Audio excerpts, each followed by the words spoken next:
Assalamualaikum warahmatullahi wabarakatuh. Waalaikumsalam Waalaikumsalam warahmatullahi warahmatullahi wabarakatuh. wabarakatuh. Alhamdulillah pada pagi ini kita akan membicarakan satu kajian tematik tentang exercise, tentang olahraga yang nanti akan disampaikan oleh ahlinya Dr. Ruswaldi Munir, spesialis kedokteran olahraga. Marilah kita akan dengarkan ya. Tidak hanya olahraga ini untuk orang-orang muda saja, juga kita yang sudah lanjut usia perlu juga olahraga. Nah, cuma barangkali olahraganya yang seperti apa gitu ya.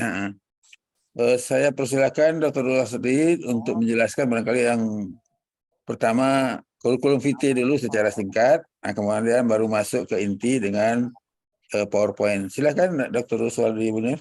Ya, siap Prof. Khairil, terima kasih. Saya Ruswaldi Munir, dulu di SD Adabiah Padang, SMP Adabiah sama Abuya Rizal, SMA 2 Padang, kemudian Fakultas Kedokteran UI, kemudian spesialisasi di Fakultas Kedokteran UI, jadi staf pengajar di Kedokteran UI di Rumah Sakit Cipto, habis itu pindah ke Pekanbaru, terakhir di Sekretaris Dinkes Provinsi Riau. Nah, sekarang surveyor atau asesor rumah sakit untuk membimbing rumah-rumah sakit untuk akreditasi rumah sakit, juga aktif di KONI Riau, juga dulu di KONI Pusat, tim kontingen Indonesia untuk SEA Games, dan dokter tim nasional PSSI. Pernah jadi selain profesi di kedokteran olahraga tetap ditekuni dan praktek sampai sekarang, juga diberi amanah Ketua Komite Intensif Dokter Indonesia Provinsi Riau. Tapi semuanya saya niatkan ibadah, karena Azariat 56 tidak kuciptakan manusia melainkan untuk beribadah kepadaku. Itu singkat saya, Prof. Saya sudah pensiun dan menjalani sisa-sisa kehidupan ini, saya usahakan untuk bernilai ibadah di jalan Allah. Begitu aja, Prof. Ya. Ya. Baik, barangkali langsung kita masuk ke menjelaskan dengan presentasi memakai PowerPoint. Silakan Dr. Ruswaldi. Siap. Saya dijadikan co-host nih, karena kalau co-host baru bisa share Sudah, screen. benar Ya. Sudah. Oke, saya ambil ya sebentar. Kalau saya udah dijadikan ini. Sudah co-host. Sudah. Kalau dibantu Bonya juga boleh. Sudah tampak? Belum. Boleh dibantu oleh Bonya aja, admin? Ya. Boleh. Baik, insya Allah. Bantu. Saya ambil dulu. Mudah-mudahan bisa. Karena saya juga di Bukit Tinggi sekarang. Oh, gitu benar. Iya, silakan benar. Coba saya ambil dulu. Mudah-mudahan bisa. Kalau nggak bisa Bonya nanti pindah ke Pak Helmi. Ya, mudah-mudahan bisa. Pak Helmi siap-siap dulu, Pak Helmi. Masih Pak. Bisa. Apa Ruswaldi bisa? Bisa Dr. Ruswaldi. Ya, bisa. Bisa. Udah muncul? Udah muncul apanya lagi? Belum. Share screen-nya belum, baru belum file yang ada. Oh, ini saya ulang lagi. Ini udah muncul? Sudah. Ya, izin Bapak Ibu, saya mulai untuk menjelaskan. Suara saya kedengaran ya? Kedengaran. Ya. Ini kebugaran jasmani. Saya terhimpun dalam Perhimpunan Dokter Spesialis Kedokteran Olahraga Indonesia, dan bahan ini untuk memberi pengertian dan pemahaman ke masyarakat pentingnya kebugaran jasmani itu untuk baik sebagai hamba Allah maupun fungsi kekhalifan dalam hidup ini. Kemudian apa itu bugar? Bugar itu adalah kita bisa melakukan kegiatan sehari-hari dengan penuh energi dan kewaspadaan. Bahkan setelah itu mampu memiliki semangat dan tenaga cadangan untuk menikmati pengajian-pengajian seperti ini, waktu senggang, olahraga sama keluarga, anak cucu, kegiatan sosial kemasyarakatan. Tapi kalau kita hanya mampu sholat 5 waktu, habis itu pulang bekerja ke kantor, sesudah itu diajak oleh keluarga untuk keluar, untuk enjoy, untuk aktivitas bersama warga, kita udah lelah, itu kita tidak bugar. Jadi sehat dan bugar berbeda. Ya, mohon izin teman-teman tidak menggurui. Ini banyak para dokter di sini, senior-senior saya, tapi hanya sharing ya. Nah, kenapa pentingnya kebugaran jasmani itu? Bukan hanya sehat.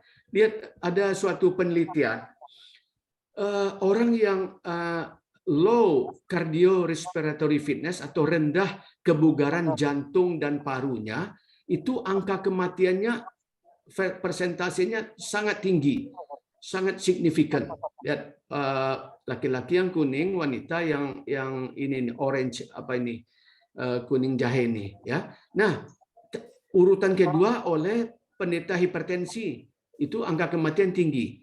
Habis itu para perokok. Jadi di sini jelas orang yang rendah kebugaran jasmaninya itu angka kematiannya lebih tinggi. Ini diteliti longitudinal study, penelitian yang panjang di pusat aerobik di Amerika. Ya, maaf. Nah, ini juga ternyata dengan rendahnya kebugaran jasmani ini angka kematian pada usia 70 dan 80 itu lebih tinggi dibanding usia sebelumnya. Nah, kalau yang moderate dan tinggi kebugarannya, angka kematiannya rendah. Jadi sangat-sangat signifikan rendahnya kebugaran berhubung dengan cepatnya meninggal, padahal kita belum sempat memahami ayat-ayat kauliah dan kuniyah, belum sempat bertobat. Bahaya sekali Bapak Ibu. Nah, keuntungannya apa kalau kita melakukan aktivitas fisik? Nanti apa latihannya akan saya beritahu. Tapi aktivitas fisik yang teratur, terutama bersifat aerobik itu, jadi VO2 max kita atau ambilan oksigen maksimum itu akan lebih tinggi karena ada adaptasi sentral dan perifer.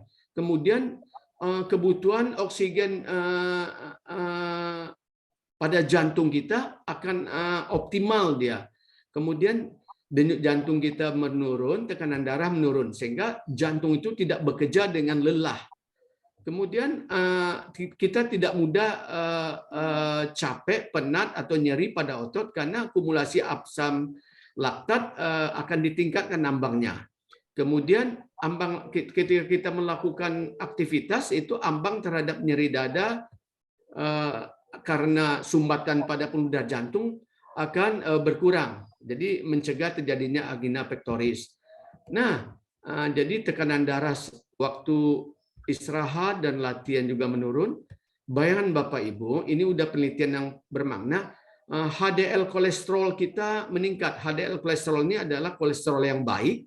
Kemudian penurunan kolesterol jahat dan trigliserid dalam darah. Sehingga rasio antara kolesterol total dan HDL ini akan menurun, sehingga risiko untuk jantung koroner dan stroke akan menurun. Lemak badan pun akan terkikis kalau kita melakukan aerobik aktivitas dengan teratur, sehingga obesitas bisa menurun. Dan orang-orang diabetes bisa mencegah dari peningkatan kadar gula darah.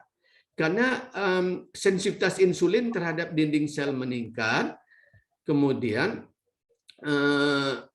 gula darah masuk ke dalam sel, sehingga ketika diperiksa kadar gula darah itu, kadar gula darah akan rendah. Luar biasa tentang apa ini olahraga. Saya ambil panah saya dulu ya, Anon, biar bisa ini. Ini pakai spotlight lebih ini. Ya. Nah, ini spotlight ya. Jadi sensitivitas insulin terhadap dinding sel meningkat, gula darah masuk ke dalam sel ya. Kemudian apa lagi yang lain? Oke. Kok nggak mau? Oke. Nah, kemudian akan tercegah dari penyakit jantung koroner atau CAD. Kemudian mengurangi tingkat kematian akibat penyakit jantung koroner.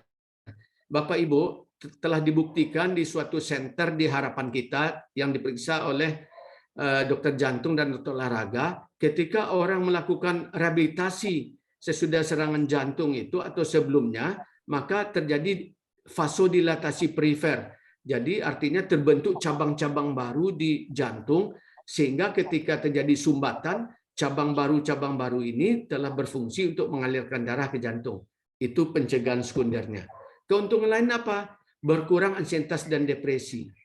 Di Amerika, orang-orang depresi, orang-orang kecemas, disuruh berjalan, diawasi oleh dokter olahraga pada intensitas tertentu, frekuensi, sehingga diperiksa lagi endorfinnya meningkat, pemahaman terhadap diri atau RTA, reality test ability-nya membaik, sehingga berkurang obat-obat ansietas dan depresinya, sehingga dilakukanlah di center-center rumah sakit jiwa di Amerika olahraga untuk penderita depresi dan ansietas. Dr. Jusnidar lebih paham tentang ini. Kemudian bertambah perasaan sehat karena kadar endorfin meningkat, kemudian prestasi kerja, reaksi olahraga itu optimal, sehingga fungsi kekhalifahan dan fungsi hamba Allah kita akan lebih baik. Nah, ini jadi meninggal memang sudah ajal Buya Rizal dan Prof. Hairil, tapi bahwa dengan olahraga yang disunahkan di Rasulullah, bahwa itu tingkat kematian oleh sebab apapun sangat signifikan. Ini yang saya kasih panah ini. Arteri koroner sangat tercegah, darah tinggi, dan obesitas. Bapak Ibu, secara kedokteran penyebab kematian terbesar karena jantung koroner, stroke, kanker, dan gagal ginjal. Itu juga akan tercegah dengan olahraga tertentu yang teratur, yang bersifat aerobik. Nah, kanker kolon, kanker usus besar, kemudian diabetes sangat bermakna. Kalau ini sedikit bermakna. Nah, kalau untuk lambung tidak ada pengaruhnya, ya. Nah, oke, lanjut. Nah, untuk kebugaran itu apa saja? Daya tahan jantung paru, komposisi tubuh, ya, kekuatan dan daya tahan otot dan kelenturan. Tapi kalau untuk atlet seperti atlet PSSI, saya pernah jadi tim nasional, dokter tim nasional di PSSI dan di SEA Games, ada kelincahan, koordinasi, keseimbangan daya ledak, waktu reaksi dan kecepatan. Tapi kalau untuk kita jemaah-jemaah Al-Asani, untuk masyarakat biasa yang bukan atlet, cukup yang 4 ini aja. Begitu, sahabat-sahabat, saya lanjut ya. Nah, ini komponennya. Kalau daya tahan jantung baru, kemampuan jantung dan pernapasan untuk menyediakan oksigen selama tubuh melakukan aktivitas fisik. Kalau komposisi tubuh ini, kandungan otot, lemak, dan tulang pada tubuh harus ideal dia. Kalau enggak, kita obesitas atau kurus sama sekali. Nah, kemampuan otot untuk mengeluarkan tenaga. Kalau daya tahan otot, kemampuan otot untuk melakukan kerja secara terus-menerus tanpa lelah dan kelenturan.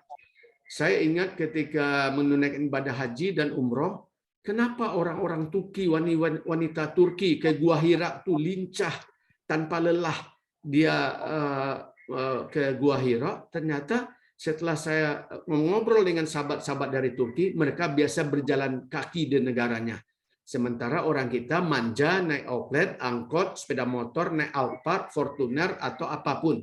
Jadi kurang geraknya. Itu rahasianya rupanya.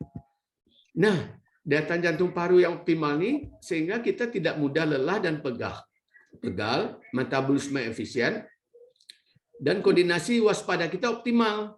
Karena risiko kecelakaan kerja kecil dan 70% cedera olahraga karena lelah. Ya.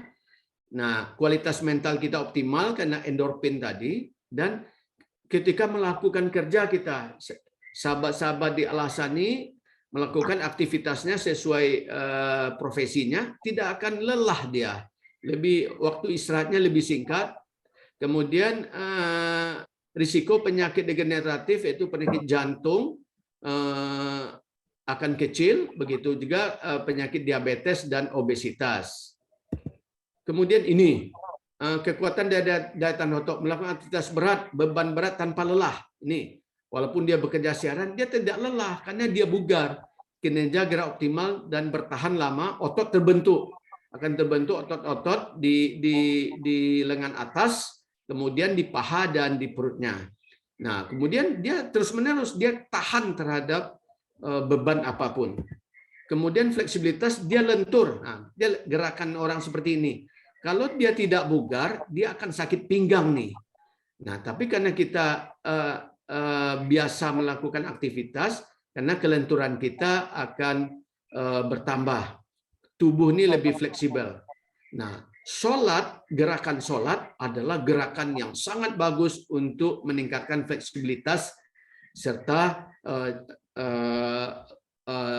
gerakan-gerakan yang bermanfaat untuk optimalisasi fungsi otak.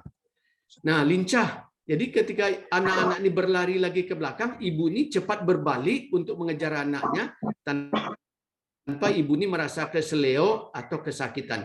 Itu disebut agility. Kenapa Rasulullah menyuruh orang berkuda? Karena berkuda itu dengan gerak cepat balik, kiri, kanan, depan, belakang, kemudian pinggul dan otot-ototnya cepat untuk menyesuaikan diri. Nah, ini pemeriksaannya untuk mengetahui adanya masalah kesehatan yang perlu diatasi sebelum mengikuti latihan ini. Untuk mendeteksi apakah seorang perlu mengikuti program latihan yang diawasi secara medis. Nah, ini tidak usah lah, nanti kita diskusi aja. Ini lebih spesifik dokter olahraga punya pekerjaan. Tapi ini aja nih, Bapak Ibu sekalian yang dimuliakan Allah. Apakah Anda pernah dengan dokter mengidap penyakit jantung dan membatasi aktivitas fisik kecuali atas rekomendasi? Pernahkah Anda merasakan nyeri dada pada saat tidak melakukan aktivitas fisik? Pernahkah Anda merasa nyeri dada pada saat tidak melakukan aktivitas fisik? Pernahkah Anda merasa kehilangan keseimbangan karena pusing atau kehilangan kesadaran atau pingsan? Apakah Anda mempunyai masalah tulang atau persendian yang parah ketika melakukan aktivitas fisik? Apakah Anda sedang dalam pengobatan atau minum obat untuk hipertensi dan jantung? Selain yang telah disebut di atas, apakah alasan atau kondisi sehingga Anda tidak boleh atau harus membatasi aktivitas fisik? Ini screening aja untuk awam ini. Nah, kalau jawabannya tidak, boleh langsung melakukan aktivitas secara bertahap. Lakukan sesuai usia. Nah, konsultasi terlebih dulu dengan dokter, terutama sport medicine. Jika usianya lebih dari 45 tahun, karena akan melakukan intensitas yang lebih tinggi. Jika iya, konsultasi ke dokter sebelum melakukan latihan. Tunda latihan bila Anda sedang demam dan konsultasikan diri dulu dengan dokter bila Anda hamil. Kemudian ini pemeriksaan pre-partisipasi. Ini terlalu detail. Kita lanjut. Nah, ini tesnya ini. Tes daya tahan jantung paru, tes kekuatan otot, komposisi tubuh, dan kelenturan. Ini bisa dilakukan di mana saja tanpa alat-alat yang canggih. Nah, kalau komposisi tubuh seperti ini. Berat badan dalam kilogram bagi tinggi badan dalam meter dikuadratkan. Normalnya 18,5 sampai 22,9. Kalau berlebih seperti ini, obes berat. Kalau kurang, underweight. Nah, Bapak Ibu, kita laki-laki ini, ya Bu Yarizal dan Prof. Fairid, kalau lebih dari 90 cm dan wanita lebih dari 80 cm, ini risiko tinggi untuk penyakit jantung koroner dan stroke. Karena semua permasalahan adanya di perut ini. Lemak bertumpuk di sini, kemudian semua penyakit asalnya dari perut ini. Makanya seorang yang bugar harus mempunyai komposisi yang seperti saya sebutkan ini. Dan itu bisa diusahakan. Ya. Nah, jika tidak, fungsi kita sebagai hamba Allah akan kekelifahan akan terganggu. Ya, makanya Dr. Saidul Akbar, pakar herbal itu, memberikan suatu arahan pada kita makan makanan yang sehat menurut yang diajarkan Rasulullah SAW. Nah, ini komposisi tubuh, oke. Nah, kelenturan. Nah, dia bisa ada tesnya. Tesnya ya dengan alat seperti ini, kemudian diukur. Kalau dia cuma sedikit tidak lentur seperti ini, ada masalah pada tulang belakangnya dan pada sendinya. Kemudian oke. Karena waktu terbatas, bagaimana cara melakukannya? Cara melakukan agar kita bugar, Bapak Ibu, frekuensinya 3-8 kali seminggu, intensitasnya 60-80% dari heart rate maksimal. Kalau kurang tidak ada apa-apa, kalau lebih itu untuk atlet, tapi berbahaya untuk orang yang biasa seperti kita. Kalau atlet, malah waktu saya jadi dokter tim nasional, di PSSI bisa sampai 110% beda. Waktunya berapa? 20 sampai 60 menit. Kalau Bapak cuma jalan-jalan sesudah sholat subuh 10 menit, 15 menit, tidak masuk di intensitas ini, cuma 1 kali 2 kali seminggu, tidak banyak dampaknya terhadap kebugaran. Nah, tipenya mana? Pilih yang dominan aerobik Bapak Ibu. Dominan aerobik ini tipe 1. Nah, jadi Buya Rizal dan Prof. Khairil, pengganti berenang tadi, ini dia, yaitu jogging, maraton, bersepeda, atau ya ini jogging, maraton, bersepeda. Aerobik tipe 2, ini yang nomor 1 ini daya ungkit untuk aerobiknya, kardiovaskularnya lebih tinggi dibanding yang tipe 2. Tipe 2 ini berenang. Aerobik dancing, berenang, ini tipe 2. Nah, makanya waktu dulu Rasulullah mengajarkan berenang, diteliti lagi oleh manusia sesuai sunatulahnya, ternyata ada penggantinya. Tipe 3, tenis, basket, bulu tangkis, pingpong, itu daya ungkit aerobiknya tidak setinggi 1 dan 2. Nah, ini diceknya di nadi, di pergelangan tangan, atau di leher, di arteri karotis, ya. Itu cara mengeceknya. Kemudian ini bagaimana intensitasnya tuh nadi saya? Gini aja, kalau seseorang berusia 50 tahun, maka nadi maksimalnya 220 kurang 50, 170.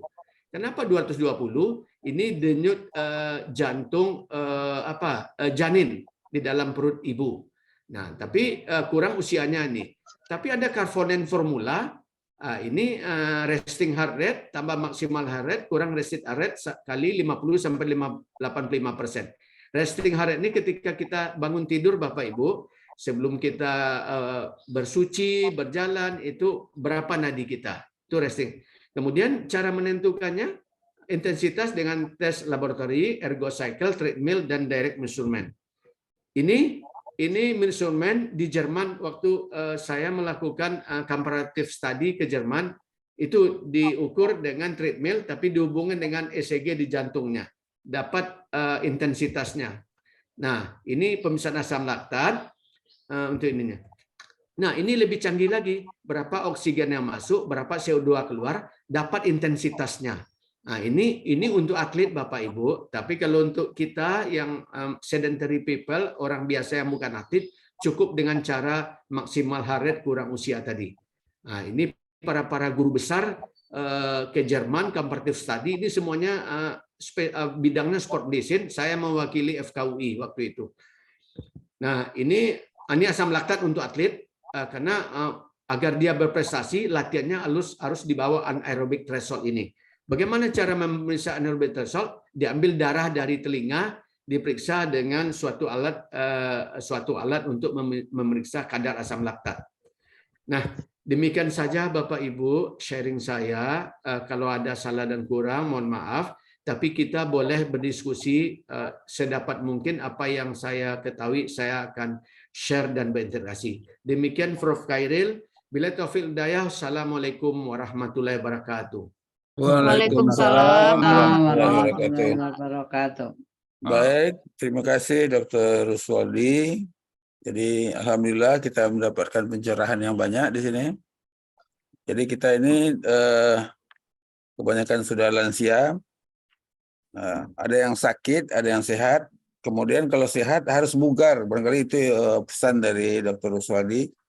Sehingga kita bisa menjalani kegiatan dan termasuk beribadah. Kita akan masuk kepada sesi pertanyaan-pertanyaan, sesi diskusi. Cuma sepertinya belum ada ini. Cuma tadi di gambar saya lihat ada Prof. Arsyad ya, yang pakai kacamata itu. Masih ingat Dr. Ruswaldi? Prof. Arsyad? Prof. Arsyad dari Palembang itu ada tadi. Oh iya, iya betul. Arsyad dari Palembang. Itu kami sama ke Jerman sama beliau, Prof. Ya, waktu itu dia sebagai dekan juga. Barangkali ikut ke Jerman, saya lihat ada gambarnya. Ya, Prof. Arsyad, Prof. Ya. Baik, saya lihat sudah ada yang raise hand. Kita akan masuk ke dalam sesi diskusi.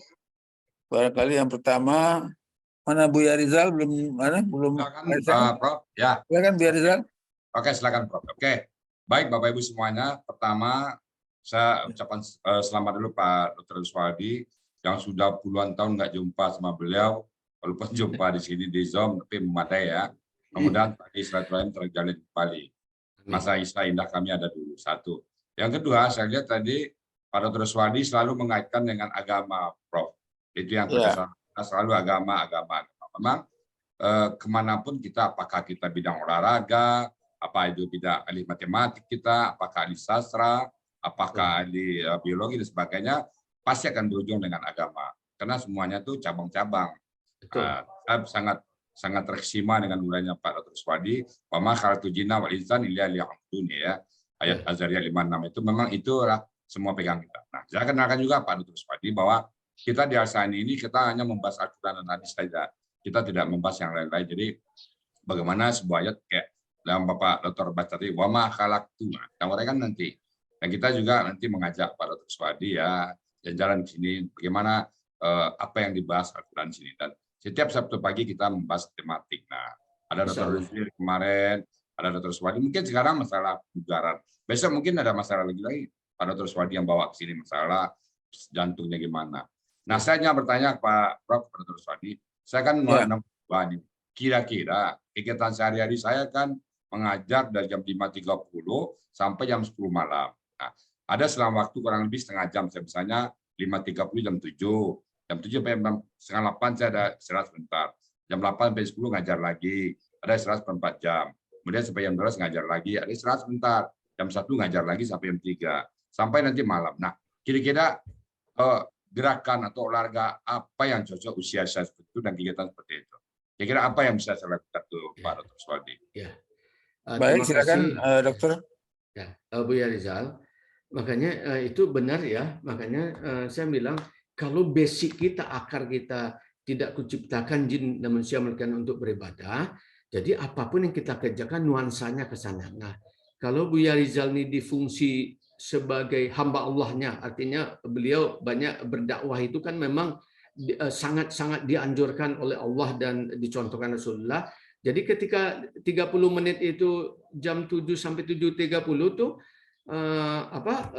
Buya Rizal bisa mungkin di pekarangan rumahnya atau di jalan berjalan 30 menit tapi jangan jalan santai, diayun tangan itu, kaki itu, kemudian jalan non-stop 30 menit, kemudian dicek nadinya. Ketika nadinya udah masuk di training zone 60 sampai 80% dari nadi maksimal tadi, itu kalau dilakukan 4 sampai 5 kali seminggu, itu dampaknya tadi keuntungan yang diperoleh oleh kita karena itu sunatullah. Jadi ya seminggu ya Pak Dokter. Iya, 4 sampai 5 kali seminggu. Jadi nggak kan tiap hari aja gitu. Tiap hari boleh. Tiap hari, tapi kalau sebaiknya selang-seling. Kalau tiap hari kadang-kadang mungkin karena aktivitas. Tapi dengan 4 sampai 5 kali seminggu aja ada dua hari yang jeda itu dayanya terhadap kemampuan jantung paru atau VO2 max-nya itu luar biasa Buya. Sehingga kita Buya bisa bugar, tidak lelah seperti dicontohkan oleh sahabat-sahabat orang Turki itu yang hobi berjalan itu. Begitu Buya Rizal. Kalau nggak sempat berjalan hujan, sediakan mungkin sepeda statis di rumah. Sepeda statis itu pengganti berenang yang disabdakan Rasulullah, dan itu fungsinya sama dengan berjalan atau berenang tadi. Sepeda statis. Ya. Oke. Dokter, Prof dan Pak Dr. Ruswadi, silakan. Baik. Mulai ya. Nanti jam 7.30 kan saya ngajar lagi. Berarti saya mulai setengah jam boleh sekarang ya. Boleh. Silakan. Oke, silakan Pak Prof. Baik, terima kasih. Barangkali juga harus dijelaskan bagaimana kondisi kesehatan kita pada saat ini sebelum kita berolahraga. Barangkali itu ya. Yang tadi ada disebut dengan pre tadi ya. Pre. Nah, jadi jangan langsung tidak pernah olahraga terus langsung olahraga. Barangkali bisa menyebabkan masalah juga. Masalah Prof. Ya, masalah. Bisa terjadi nanti heart attack atau serangan jantung karena sebenarnya jantung itu belum siap untuk menerima beban yang berat gitu. Jadi dicek dulu, periksa jantungnya, iramanya, EKG-nya, tensinya, laboratoriumnya kalau ketika normal, oke, go away, silakan beraktivitas. Nah, gitu, ya. Begitu, Prof. Khairil. Baik, terima kasih. Barangkali kita ke yang raise hand, sudah banyak saya lihat ini. Pertama silakan Ibu Gusneti, silakan Bu. Assalamualaikum Pak Dokter.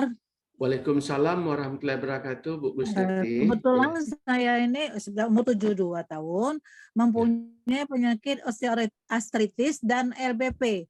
Dan untuk hipertensi saya lagi makan obat Amlodipin. Ya, Amlodipin.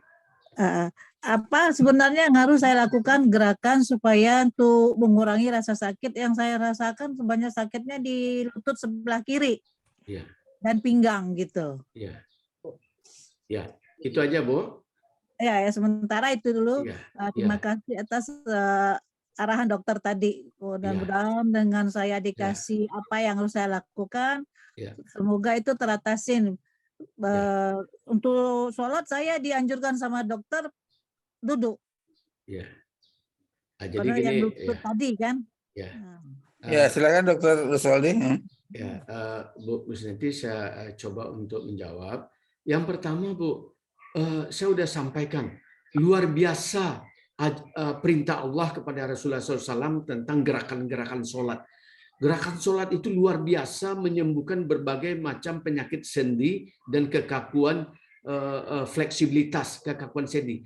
Jadi pertama Bu, sebenarnya cara pandang dokter sekarang beda dengan cara pandang Ibnu Sina atau Avicenna yang ahli tauhid dan bapak kedokteran sebenarnya di dunia. Kalau ibu tetap aja sholat seperti biasa, justru kalau ibu tetap dengan duduk, itu yang kami dokter olahraga artinya mencegahnya, tetap ibu biasa, tapi lakukan gerakan itu sebatas yang ibu bisa. Karena kalau ibu duduk akan bertambah kaku sendi lutut dan tulang belakang.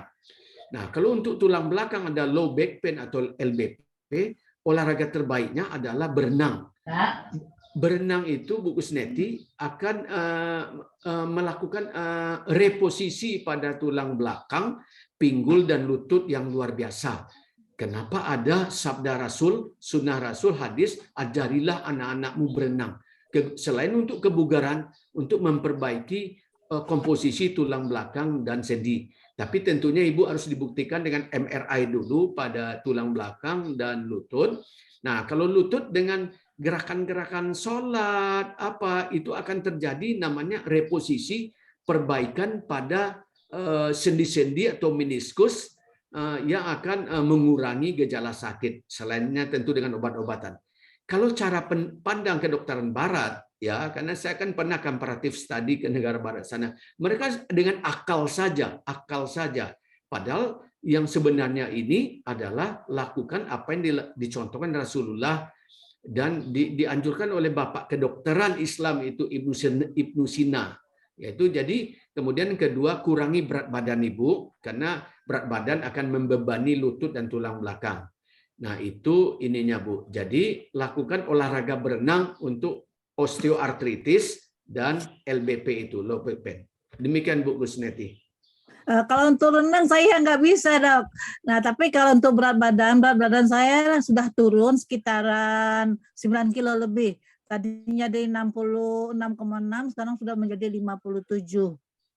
Kalau ibu tidak bisa berenang, ada cara lain. Cara lainnya adalah dengan sepeda statis. Jangan treadmill. Kalau treadmill kan mengentak-ngentak pada lutut dan tulang belakang. Tapi kalau sepeda statis aman, relatif aman untuk lutut dan tulang belakang. Apalagi apabila ibu melakukannya dengan santai, rileks, tidak terpaksa. Diukur tinggi sadel itu dengan tungkai ke bawah. Jadi ibu melakukan dan itu akan memperbaiki gerakan-gerakan sendi dan tulang belakang Bu. Asal ibu berdirinya lurus seperti itu, ya. Duduknya jangan membongkok, jangan tegang ke belakang gitu. Gitu aja Bu Jusnidar. Tapi yang paling bagus adalah berenang sebenarnya. Oke. Untuk osteoartritis dan low back pain Bu Gusneti. Begitu Prof. Khairil? Iya, baik. Bagaimana Bu Gusnati? Cukup? Ya, alhamdulillah. Makasih dokter arahannya. Sama-sama Bu. Ya. Baik, terima kasih. Kita kembali ke kolom chat. Di sini ada Pak Fatullah, Jakarta. Assalamualaikum dok. Saya usia 63 tahun. Olahraga apa yang dianjurkan? Frekuensi berapa kali satu minggu? Berapa menit per kegiatan? Suplemen apa yang diminum yang aman, tak berefek samping? Konsumsi makanan apa yang diperbanyak? Nah, terima kasih. Jadi barangkali sebagian tadi sudah dijelaskan. Silakan Dr. Ruswaldi. Ya, terima kasih Prof. Khairil. Bapak apa tadi namanya? Fatullah ada di kolom Pak chat. Fatullah. Oke. Nah. Pak Fatullah, terima kasih atas pertanyaannya. Saya coba untuk sharing. Olahraga yang cocok kan saya udah, karena saya lihat kita di atas 40 kebanyakan, di atas 45 ini. Jadi olahraga yang cocok untuk kita yang bersifat aerobik, Pak Fatullah. Aerobik itu apa? Olahraga aerobik, olahraga yang dominan menggunakan oksigen sebagai sumber energinya untuk metabolisme menghasilkan energi. Nah, itu seperti aerobik itu seperti jalan, tapi jalan cepat Pak ya, jangan jalan santai sambil mauta-ota, itu tidak akan menghasilkan daya ungkit. Mauta-ota ya artinya ngobrol lah ya. Kemudian berenang, treadmill, bersepeda baik statis maupun bersepeda sama-sama sahabat di tempat yang aman. Kemudian aerobic dancing. Kemudian kalau ada rowing, apa itu dayung, ya itu tuh kalau ada mesin dayung di rumah itu rowing, nah itu tuh aerobik. Jadi olahraga yang bersifat teratur, ritmis, reguler itu cocok untuk usia 63. Suplemen apa yang cocok? Suplemen yang bagus untuk kita adalah yang dari alam. Nah, ya contohnya habatus saudah dan minyak zaitun. Saya udah dari 2006 udah 17 tahun mengkonsumsi habatus saudah dan minyak zaitun. Dalam hadis pada jintan atau pada habatus adalah obat untuk segala macam penyakit kecuali kematian atau tua. Berarti itu suplemen yang luar biasa. Sama olive oil, minyak zaitun. Sesudah itu tidak perlu yang lain kalau Bapak bukan seorang atlet atau bekerja beras seperti pekerja bangunan atau yang energinya keluar lebih 4.000 kalori per hari. Cukup dengan buah-buahan, kemudian minum madu 2 kali sehari, 1 sendok makan, kemudian perbanyak buah dan sayur untuk serat dan mikronutrien. Itu aja Pak. Ya. Tidak perlu kecuali Bapak bekerja keras atau apa, perlu ditambahkan suplemen yang aman seperti Surbex Z, Becom Z dan lain-lain. Tapi kalau tidak cukup dengan yang saya sebutkan tadi. Begitu Prof. Baik, terima kasih. Bagaimana Pak Fatullah? Masih hadir? Terima kasih Dok. Terima kasih Prof. Ya, atas arahannya. Makasih. Baik, terima kasih Pak Fatullah. Barangkali yang daya ungkit tadi yang kata kunci yang perlu diperhatikan ya. Daya ungkitnya? Ya, daya ungkit ya. Jadi kalau berjalan itu leha-leha, ayunnya tidak ada, lengannya tidak diayun apa tuh, dia tidak akan ada daya ungkitnya terhadap jantung, paru dan terhadap hormon atau endokrin dalam tubuh kita, Prof. Itu. Ya, baik. Baik, kita kembali ke yang raise hand. Silahkan Ibu Yuspayeni. Silahkan Bu. Assalamualaikum warahmatullahi wabarakatuh. Waalaikumsalam warahmatullahi wabarakatuh. Ya, agak serat ini, Dokter Ruswaldi ya. Ya. Saya itu suka goes dulunya sebelum pandemi. Usia saya 50 sekarang.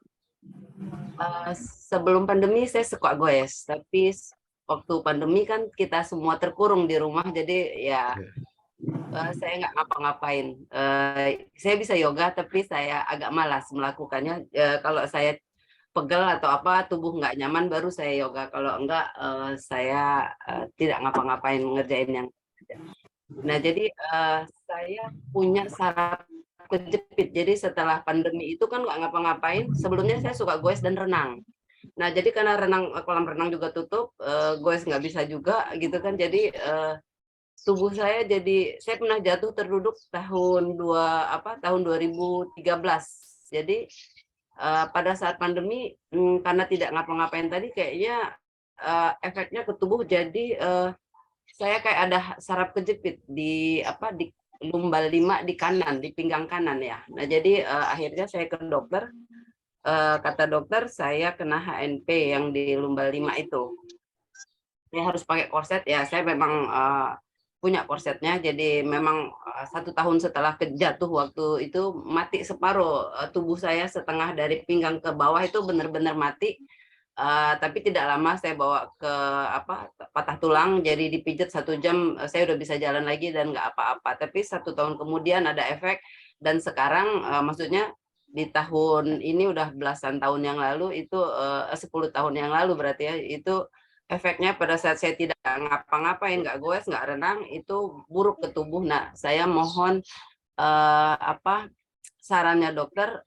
Saya kan suka goes, saya sangat ingin goes lagi, cuman nggak bisa karena nggak nyaman. Jadi apa nih yang saya harus lakukan? Yoga saja atau yoga dan renang? Gitu aja, Dok. Makasih banyak. Assalamualaikum warahmatullahi wabarakatuh. Waalaikumsalam warahmatullahi wabarakatuh. Jadi Ibu Suspayeni sekarang dengan HNP, barangkali bukan mati ya, cuma agak lumpuh barangkali ya. Bukan mati sebelah ya, artinya. Silakan dokter. Sekarang tidak apa-apa, cuman maksudnya kalau salah gerak, duduk terlalu lama itu pinggang saya sakit. Terus kalau posisi agak membungkuk, kalau dulu lentur biasanya, sekarang agak saya harus hati-hati, itu aja sih. Terima kasih, Tidak Prof. nyaman dulu, kurang nyaman. Saya dengan tubuh saya sekarang agak kurang nyaman gitu. Silakan dokter. Terima kasih Prof. Hairil, Bu Sispa. Ibu, manusia itu adalah diciptakan Allah bergerak, makhluk yang kinesia, yang lokomosi. Kita bukan hipokinesi, yang duduk, yang tidak bergerak, tapi yang bergerak. Nah, saran saya, sebenarnya waktu COVID pun saya mencontohkan ke masyarakat tetap olahraga, tetap goes. Sampai sekarang saya 5-6 kali goes per minggu, Bu. Karena memang bagi saya, karena sudah paham olahraga itu merupakan kebutuhan seperti makan dan minum. Jadi dengan kondisi Bu Suspayeni yang seperti itu, saran saya adalah lakukan berenang kembali. Karena kan itu hadis Bukhari Muslim luar biasa. Rasulullah tidak pernah berbohong atau berdusta. Apalagi hadisnya sahih. Jadi dengan berenang itu akan terjadi reposisi pada tulang belakang, pada lumbal 5 itu, Bu, maupun pada servikal, toraks, lumbal, maupun di tulang ekor, sakrum, itu akan bagus setelah Ibu melakukan berenang secara baik ya. Terutama berenang gaya dada, gerakannya teratur, reguler, itu otomatis tulang belakang itu akan tersusun lagi dengan baik, sehingga saraf-saraf terjepit itu akan bisa diminimize dan malah sembuh sendiri. Nah, operasi pada tulang belakang hanya dilakukan ketika itu terjepit berat sekali, misalnya terjatuh, terhempas, kompresi, nah itu memang harus operasi. Tapi kalau untuk kondisi Ibu jatuh terduduk itu dan bisa berenang, lanjutkan berenang.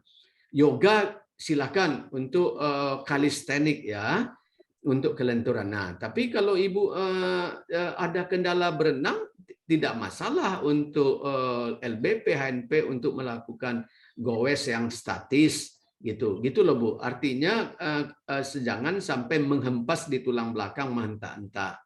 Itu aja Bu. Jadi bergerak dan lakukan berenang.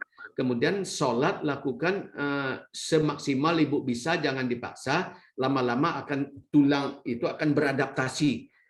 Allah menciptakan manusia tidak kaku seperti semen atau besi, tapi dia fleksibel atau lentur, dan itu kita manfaatkan. Masalahnya kan dokter ini banyak melarangnya, enggak boleh itu. Nah, kalau kami dokter olahraga diperiksa dulu sendinya, ototnya, kita anjurkan, kita beri motivasi untuk melakukan gerakan-gerakan yang kembali dia kehidupannya wellness atau normal seperti itu. Begitu Bu Sispa ini. Oh iya, Bagaimana Dok. Bu Berarti, Sispa? iya, berarti saya goesnya sepeda yang statis ya, nggak boleh sepeda yang benar-benar sepeda gunung gitu ya, Dok? Statis saja Bu, di rumah aja. Apalagi Ibu udah berapa sekarang Bu usianya? 54. Ya. Oh 54 ya. 54 mah masih muda mah. Saya udah 62 mau 63 malah. Ya, tapi semangat Ibu. Yang penting semangat ya. Dan Bapak Ibu, saya ingin memberitahu juga hadis Bukhari lagi. Semuanya kembali ke agama. Pengobatan terbaik adalah hijamah. Apa itu hijamah? Hijamah adalah bekam. Jadi saya melakukan bekam secara teratur pada saat-saat memang saatnya bekam secara sunatullah. Lakukan juga bekam ibu-ibu. Jadi saya belajar di FKUI, spesialis FKUI, belajar ke barat, tapi saya yakin dengan kedokteran Islam. Karena itu dicontohkan oleh Rasulullah SAW. Demikian Prof. Khairil tambahan dari saya. Baik, terima kasih Dr. Soldi. Kita kembali ke kolom chat. So, sepertinya pertanyaan banyak hampir sama ini. Oh, ini laris manis nampaknya nih. Ya. Ya, sampai jam 7 nanti dokter. Siap. Ada Rahmawati Malik ya, Ibu Rahmawati Malik. Assalamualaikum. Untuk lansia yang sudah memiliki masalah pada persendian, osteoartritis seperti tadi ya. Olahraga apa dan berapa frekuensi yang tepat? Saya kira sudah terjawab nih ya. Sudah terjawab. Nah, yang kedua dari Ibu Suharni. Assalamualaikum, olahraga apa yang cocok untuk orang yang sakit lutut? Belakangnya ada benjolan. Kan perlu olahraga. Barangkali ini yang ada benjolan nih. Silakan Dr. Soldi. Terima kasih Prof. Bu Suharni. Kalau yang ada benjolan itu harus dicek dulu benjolan itu Ibu Suharni, dan jangan dibiarkan. Apakah benjolan itu tumor jinak seperti lipom atau kista aterom, atau malah tumor pada otot atau tulang. Nah, kalau itu diatasi dulu. Nah, kalau itu mengganggu untuk berjalan, bersepeda, maka Ibu bisa melakukan berenang. Ya, berenang. Sekarang Ibu Bapak, kolam renang untuk wanita muslimah sudah banyak sekali. Pakaian renang untuk wanita muslimah sangat banyak sekali. Jadi itu kendalanya. Jadi pertama cari tahu dulu benjolan belakang lutut itu apa, Ibu. Kemudian Bu Suharni, kemudian lakukan olahraga yang aman untuk ketika itu sulit untuk menekuk, sulit untuk berjalan, lakukanlah berenang. Tapi saya pikir kalau untuk berjalan tidak ada masalah dengan ini. Berjalan Bu, berjalan itu namanya brisk walking, agak diayun sedikit, itu bisa untuk kondisi-kondisi seperti Bu Suharni. Demikian Prof. Khairil. Baik, bagaimana Ibu Rahmawati dan Ibu Suharni? Masih hadir orangnya? Iya, Prof. Iya, cukup, Prof. Oh, cukup ya. Yang tadi baca Al-Quran pagi tadi ya? Iya, Prof. Iya, terima kasih. Barangkali perlu dikasih tahu apa itu benjolan itu ya, itu barangkali ya. Betul. Iya, Prof. Kemudian saya kembali ke yang raise hand. Silakan Ibu Fitra Yeni. Assalamualaikum warahmatullahi wabarakatuh, Pak Dokter Ruswaldi. Waalaikumsalam warahmatullahi wabarakatuh. Prof, ini ketua kami Pak Dokter ini mah Prof. Oh gitu. Iya, ketua kami angkatan 80 SMA 2 Padang. Ya, boleh bernostalgia ya, silakan. Ya. Terus ini dari tadi udah banyak sebenarnya pertanyaan yang udah terjawab Pak Ruswaldi. Iya. Tapi ada satu pertanyaan lagi ya. Memang kita secara memang disuruh aerobik berjalan. Tapi kalau kegiatan itu yang tidak bisa kita lakukan, misalnya saya udah terasa ngilu di lutut, kemudian ada kata dokter neuromatik, itu penyempitan pembuluh darah perifer ujung-ujung di kaki gitu. Di samping berenang, memang semua dokter yang saya kunjungi, Pak Rus, Ya. memang menyuruhnya berenang. Sampai-sampai saya ikut les berenang. Ya, sama tuh banyak teman-teman SMA 2 yang sama-sama berenang itu les kami, Bu Dasmi Warita juga, Bu Yulimar, dan lain. Tapi selain itu, selain berenang itu jelas aerobik itu nggak bisa, Pak Dokter. Ya. Karena semua dokter melarang. Yang saya udah berapa kali ke dokter saraf katanya, jangan Ibu ikut-ikut pula jogging pagi-pagi, lari-lari pagi sama orang-orang ramai-ramai. Itu apakah memang demikian, Pak Dokter? Memang tidak boleh ikut jalan-jalan pagi itu lari-lari kecil misalnya. Karena semua dokter itu melarang.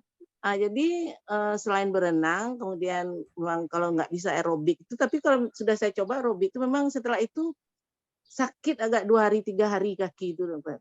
Jadi saya hentikan lagi untuk kegiatan aerobik itu. Nah, apakah selain berenang yang lebih aman begitu dengan kondisi lutut sebelah kiri terasa ngilu, kemudian ada neuromatik pada kaki. Oke, Pak Dokter Ruswadi, itu saja. Terima kasih. Assalamualaikum warahmatullahi wabarakatuh. Silakan Dr. Ruswadi. Ya, Bu Fitra ini sahabat ini di layar ada Amak Lena Martunus. Ini kawan-kawan kami SMA 2 Padang, Bu Fitra ini, Dr. Nel Ermawati ini. Jadi begini, jadi persepsi yang keliru itulah tentang bergerak ya. Dokter ini terlalu banyak larangan segala macam ya. Jadi kalau berenang itu kenapa tidak bisa Bu Eni? Jadi lakukan aja berenang. Ingat prinsipnya ketika kita melakukan gerakan aerobik, aerobik itu apa Bu Eni? Berenang, bersepeda baik statis, dinamis, aerobik dancing, jogging, lari, maraton, rowing, atau dayung itu tuh aerobik semuanya. Nah, ketika yang untuk kondisi lutut rheumatoid arthritis maupun osteoartritis, yang paling bagus adalah berenang, karena semua olahraga aerobik akan menyebabkan vasodilatasi perifer, artinya pelebaran pembuluh darah perifer terhadap jantung saja yang tersumbat itu tuh dia membentuk jalur lain perifer, sehingga beban terhadap jantung berkurang, sehingga nyerinya berkurang. Itu keistimewaan olahraga. Nah, apalagi kalau Bu Eni melakukan olahraga yang aerobik kan bukan hanya berjalan berlari, misalnya berenang, sepeda statis. Ya, berenang ada. Ya, itu tuh akan melebarkan pembuluh darah, memperbaiki sendi-sendi pada lutut yang insya Allah rheumatoid arthritisnya akan berkurang dengan sendirinya.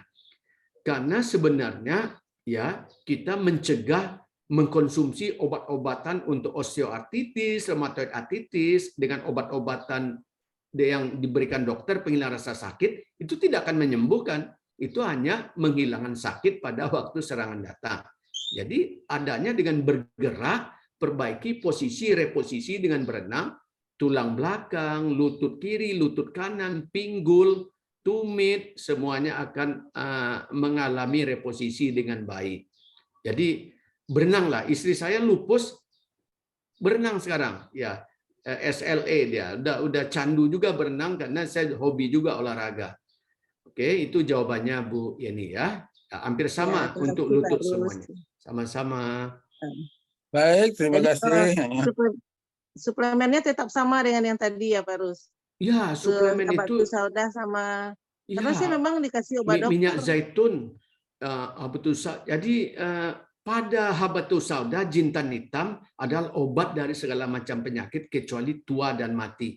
Saya tiap pagi 3 butir kurma, 1 sendok madu, habatus sauda, kemudian minyak zaitun. Habis itu pepaya atau apple atau pir, kemudian itu buah 3 kali sehari sayur, dan itu ketika serat kita cukup di dalam tubuh, makanan yang kita makan itu akan diambil proteinnya, lemak-lemaknya dibuang dengan gitu. Sehingga tubuh kita bisa sehat, tidak obes, dan itu memperbaiki vaskularisasi pada semua organ termasuk lutut itu. Gitu aja Bu Yeni. Kurangi konsumsi obat-obat kimiawi. Ya. Iya. Ya. Banyak sekarang obat dikasih dokter dulu. Ya, baik. Terima kasih Prof. Ya, barangkali ini ada pertanyaan yang lain yang agak menarik dari Ibu Mas Rida Bustari. Assalamualaikum dok, bagaimana seorang ibu yang mengerjakan pekerjaan rumah tangga secara kontinu ya, dari lama gitu ya, sehingga hari-harinya sudah lelah dan tidak bisa untuk olahraga, tidak bisa jalan santai, tidak bisa renang. Nah, waktu bekerja menyelesaikan pekerjaan rumah, keringat sudah sangat banyak. Apakah pekerjaan rumah tangga tersebut bisa pengganti olahraga yang daya ungkit tadi ya, yang di luar rumah? Silakan dokter. Ya, terima kasih Prof. Khairil. Bu Mas Rida, jadi aktivitas apa beda olahraga dan aktivitas fisik? Aktivitas fisik walaupun 2 jam Ibu berkeringat tidak akan mempunyai daya ungkit terhadap jantung, paru, otot maupun hormonal. Kenapa? Dia tidak dilakukan dengan gerakan yang teratur, berkesinambungan, mempunyai pola. Ya, misalnya Ibu ngepel, menyapu atau motong-motong ranting, walaupun 2 jam apa itu tidak akan ada daya ungkitnya terhadap kardiovaskular. Ya, nah, kalaupun ada misalnya seorang penebang kayu, misalnya Bu ya, dia penebang kayu kan berkeringat itu hanya anaerobik Bu, anaerobik bukan aerobik. Nah, jadi usahakan juga lah Bu dengan bapak, suami selain pekerjaan rumah tangga, mungkin di dalam rumah, di pekarangan, jalan depan belakang teratur. Nah, itu baru ada daya ungkitnya.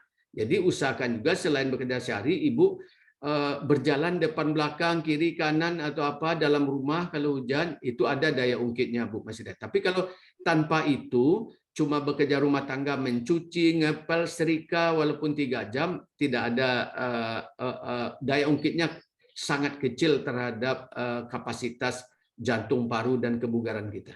Demikian Bu Mas Rida. Baik, bagaimana Bu Mas Rida? Cukup? Iya, terima kasih Prof. Terima kasih dokter. Ada tambahan sedikit boleh ya dokter, Prof? Oh ya, tambah silakan. Buat tambah sekete. Itu apa namanya? Apa ada kaitannya? Ini Ustadz mungkin tidak ada lagi. Mungkin dokter bisa dan Prof juga menjawab. Apa namanya? Ada kaitannya dengan kondisi kejiwaan. Kalau kita bekerja di rumah saja, itu kan kadang-kadang jiwa itu tidak stabil. Ada kala bosennya. Nah, jadi apa namanya? Apa ada kaitannya dengan penyakit? Karena lama-lama pekerjaan di rumah ini membuat pinggang sakit gitu. Kadang-kadang jantung berdebar-debar begitu. Nah, jadi apakah? Tapi kalau diajak berenang, saya dulu berenang juga. Kalau diajak berenang, kadang-kadang fresh gitu. Nah, apakah hubungannya ada kepada kejiwaan itu, dokter? Itu. Ya. Terima kasih. Ya. Baik, silakan dokter. Ya, itu ada Dokter Jusnidar sini, pakarnya ini, senior saya di Pekanbaru. Jadi ada hubungannya. Kalau Ibu melakukan pola itu di rumah, itu beban kan? Kerja rumah tangga itu beban. Tapi kalau Ibu melakukan kerjaan rumah tangga karena Allah, kan tidak kuciptakan jin dan manusia melainkan untuk beribadah.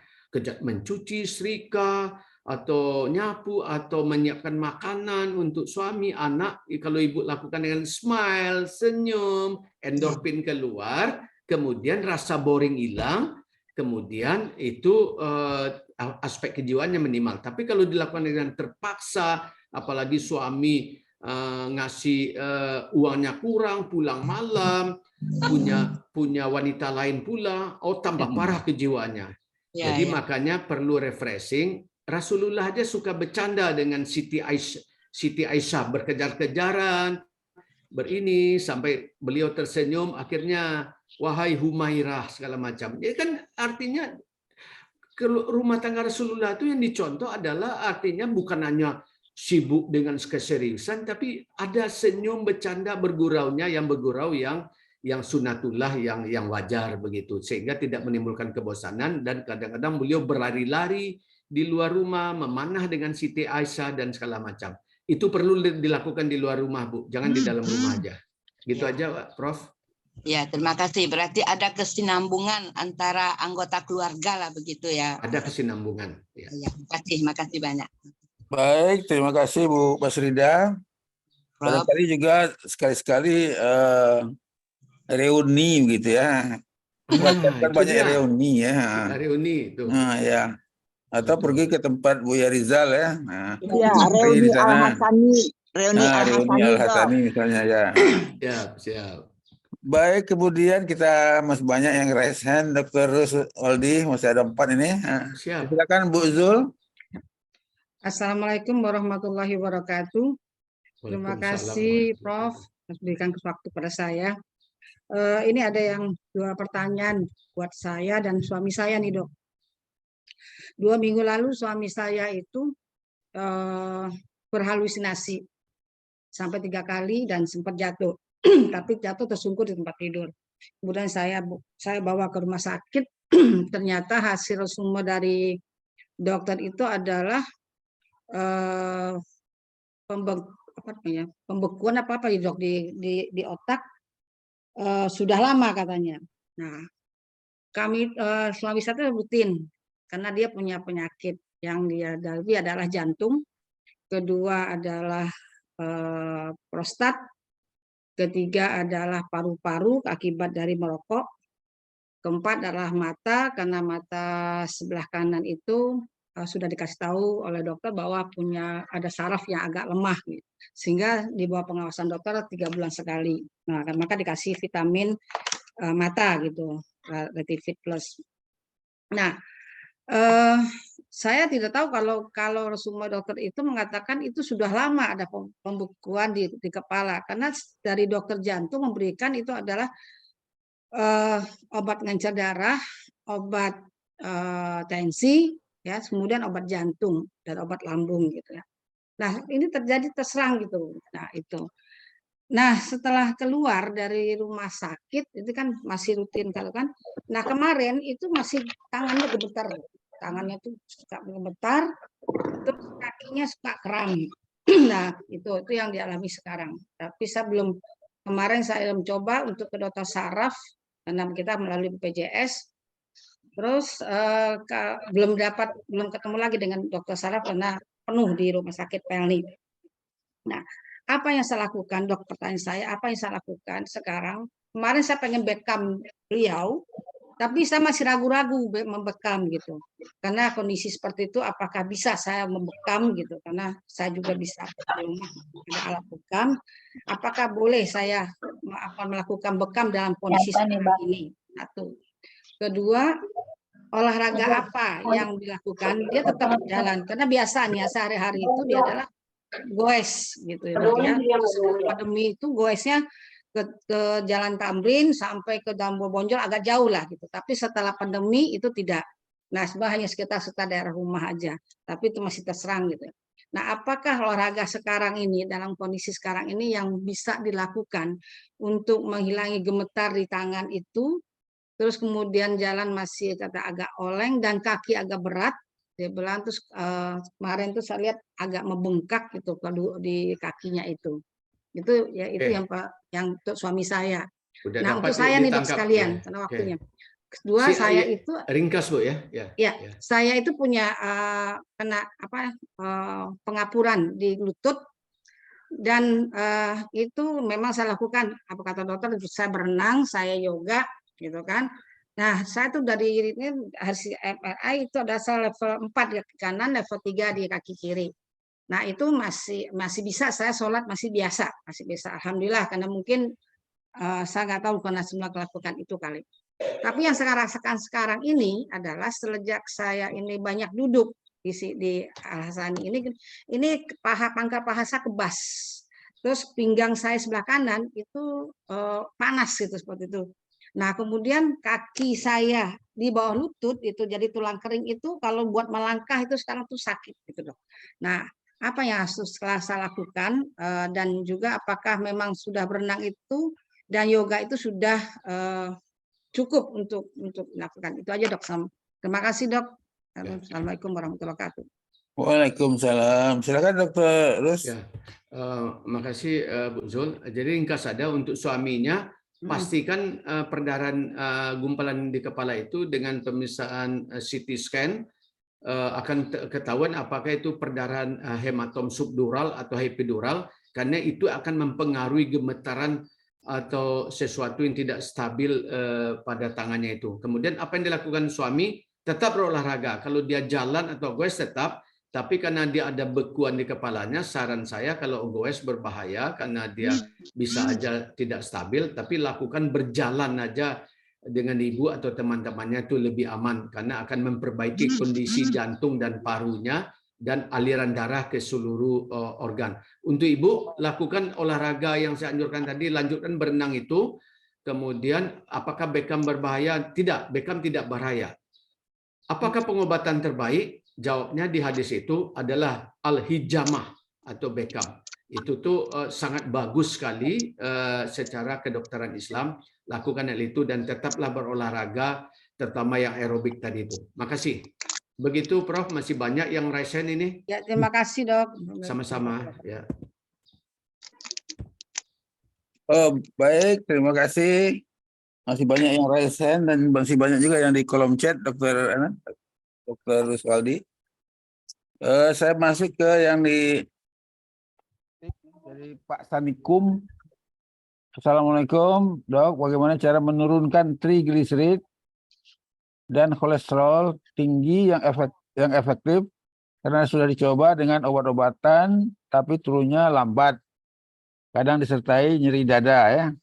Karena kali ini lebih ke arah penyakit dalam ini kali ya, Dr. Ruswaldi. Silakan, Dok. Mungkin bisa saya jawab. Menurunkan trigliserid itu ya. Satu, selain dengan olahraga, kan olahraga aerobik sangat-sangat meningkatkan kolesterol baik atau HDL, ya. high density lipoprotein, dan menurunkan trigliserid.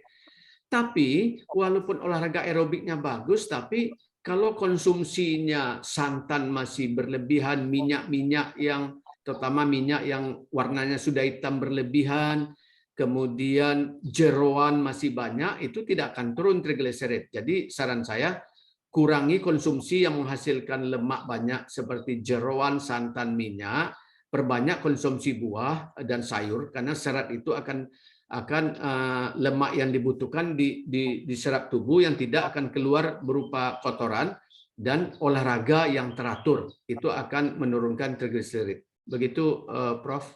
Ya, gimana Pak Sanikum? Ya, terima kasih Dok. Sama-sama.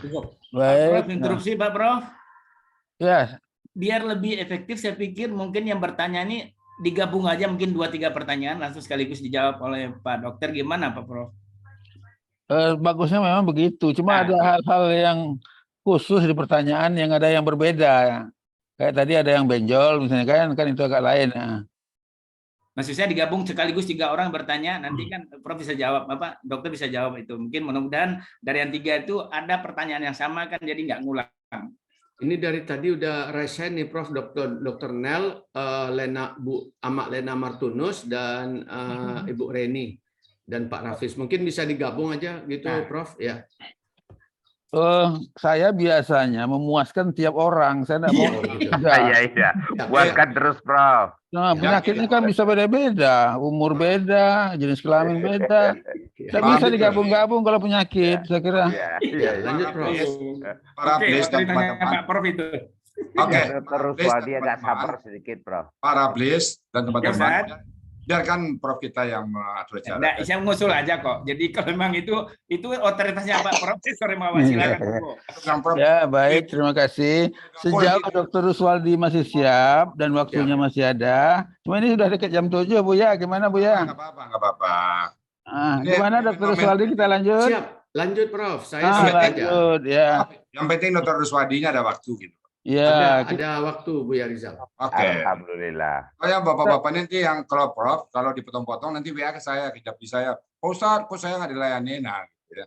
Biar aja. Kali aja, Prof. Baik. Nah, ini sangat penting nih pertanyaan Bu Nel nih. Nanti kalau udah disuruh bertanya, kualat kita ya. Silakan Bu Nel. Terima kasih Prof. Pertama ya saya ucapkan ini luar biasa ya presentasi dari sahabat kami ini Dr. Ruswaldi yang betul-betul mengaplikasikan ya ilmu kesehatan dengan chip-chip yang ada di Al-Quran dan juga Sunnah Rasulullah. ini sesuatu yang luar biasa ya, seperti yang dikatakan oleh Pak Rizal tadi. Kemudian yang kedua, kita ucapkan terima kasih ya Pak Ustadz ya, di tengah kesibukan Dr. Rus sudah menyempatkan waktu ya, bersedia untuk memberikan presentasi di kajian tematik di Al-Hasani. Mudah-mudahan nanti bisa Sama-sama. jadi peserta Al-Hasani juga ya Pak Ustadz. Amin, amin. Insya Allah. Sudah banyak Pak Rus yang di sini ya, sudah Bu Lena, Emi Hasan, udah banyak ya. Dr. Widya juga, Widya Sarkawi. Ya, yang Saidil dari Hasmi. ya Saidil Hasmi ya. Ada Dr. Widya ya? Ya, Dr. Widya juga, Widya Sarkawi ya. Teman ya. FKUI nih. Iya. Dr. Jusnidar, Ya. Evi Kamelia yang Pekanbaru itu. Ya. Oh, Evi Kamelia ada. Ya. Ya. Jadi saya selain sama SMA juga bertetangga nih dengan Dr. Rus dulu. Cuma bedanya Dr. Rus dengan orang tua, saya jadi anak kos di sebelah rumah beliau. Jadi mungkin di sini sudah banyak tadi sebetulnya yang disampaikan ya, ditanyakan dan sudah dijawab oleh Dr. Rus. Cuma yang ingin saya tanyakan, saya seperti teman-teman yang lain juga menderita lutut ya, sakit lutut salah 3 tahun yang lalu. Kemudian juga disarankan sama dokter sarafnya waktu itu untuk memakai sepeda statis. Itu alhamdulillah yang saya yang mengkonsumsi obat sebelumnya setiap hari itu sejak sepeda statis ini enggak mengkonsumsi obat lagi gitu. Cuma yang saya tanyakan Dokter Rus, kebetulan sepeda statisnya kan saya taruh di depan TV. Jadi setiap ada kesempatan saya kayuh. Ini apakah boleh demikian? Jadi kan tidak beraturan jadinya kan gitu. Jadi misalnya ada jeda waktu pagi saya kayuh, nanti ada lagi misalnya sudah masak saya kayuh lagi, nanti sore saya kayuh lagi. Jadi apakah hal-hal yang seperti yang tidak beraturan ini bisa efektif gitu untuk meningkatkan daya ungkit gitu? Tadi satu yang istimewa tadi ternyata memang harus pakai power ya gitu ya Dokter Rus ya. Tidak boleh santai ya, harus pakai power sehingga bisa meningkatkan kapasitas jantung. Mungkin itu aja pertanyaan Dokter Rus. Terima kasih ya. Silakan Dokter Rus, walaupun sama-sama dari Sumatera Barat, tidak boleh bahasa Padang di sini. Ya.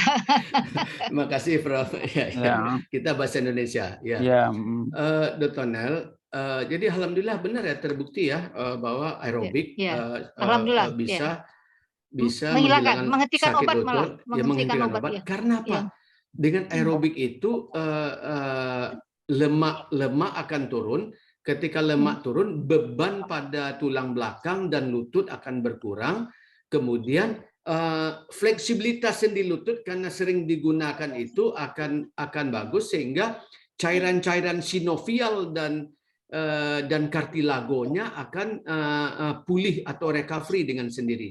Cuma kalau dilakukan depan TV, ini sambil masak sepeda tidak efektif, Dr. Nel, karena dia harus continuing itu artinya terus-menerus berkelanjutan, minimal itu 20 menit sampai 60 menit. Kalau bisa lebih, rata-ratanya 30 sampai 45 menit itu bagus sekali memperbaiki semua sistem.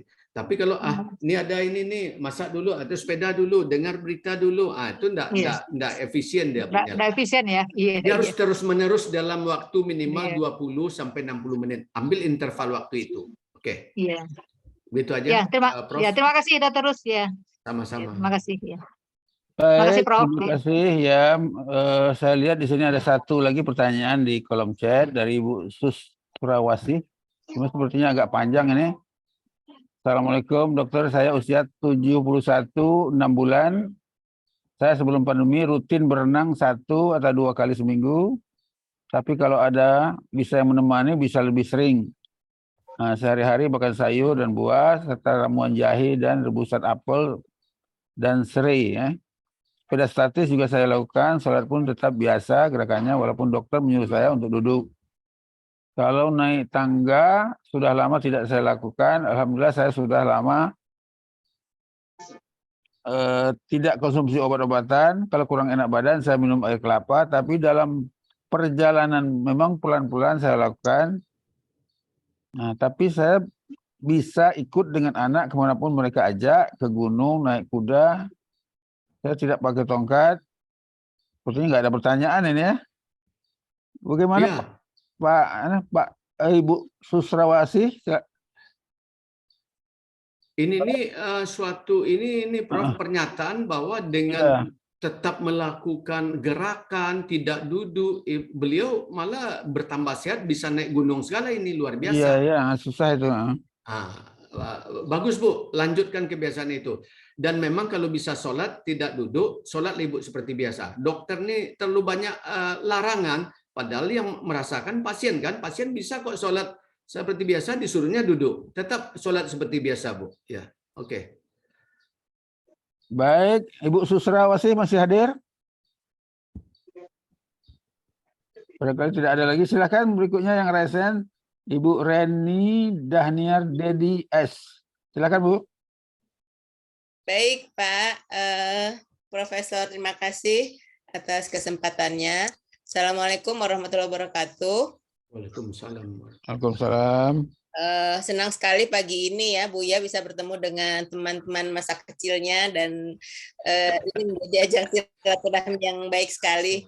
Dan saya tadi juga sudah sempat menulis di chat, tapi pertanyaan saya begini Pak Dokter. Kalau keluhan mungkin saya usia 60 tahun lebih, mungkin keluhannya hampir sama dengan yang tadi disampaikan.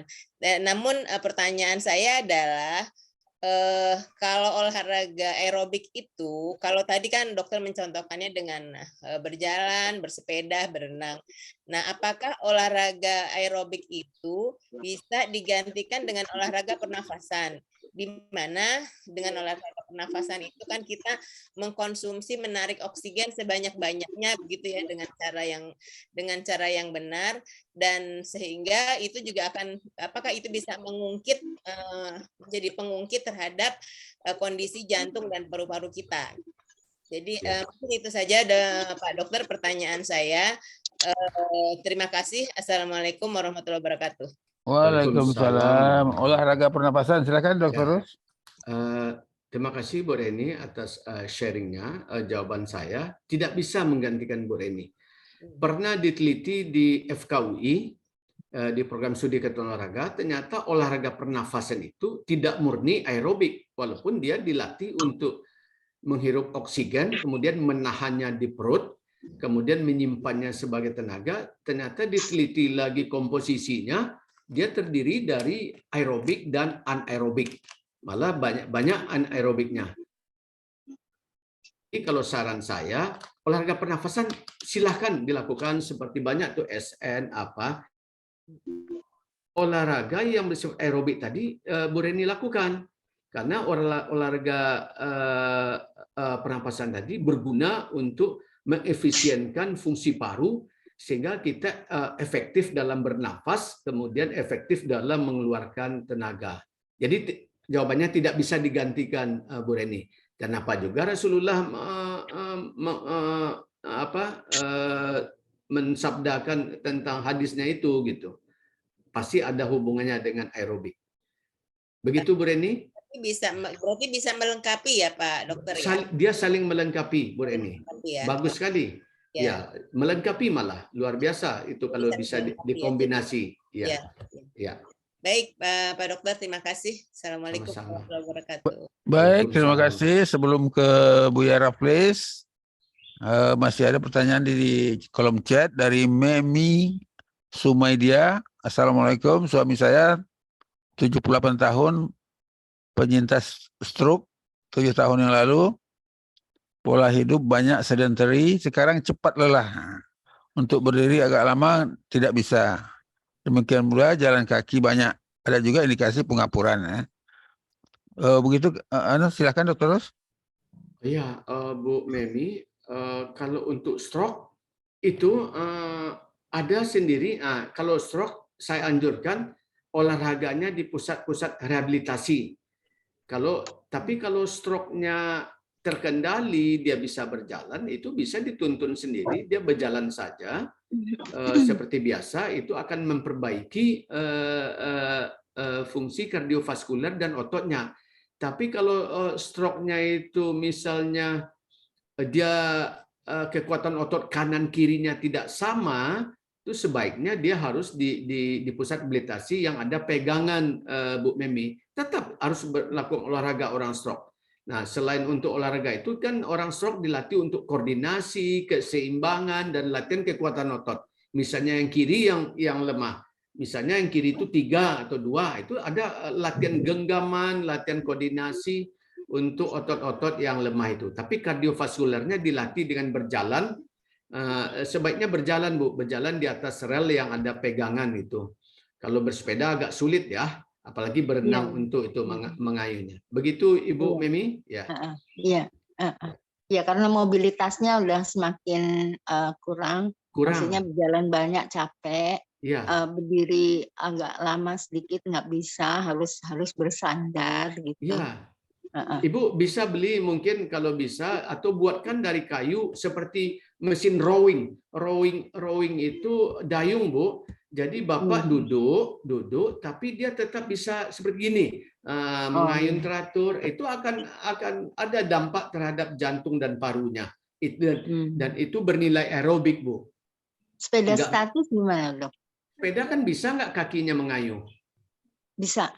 Nah, kalau bisa mengayuh, lebih bagus sepeda statis. Nah, dia kan ada pegangan di stangnya, tidak keseimbangannya tidak terganggu. Begitu, Bu Memi? Iya, terima kasih, Dok. Ya.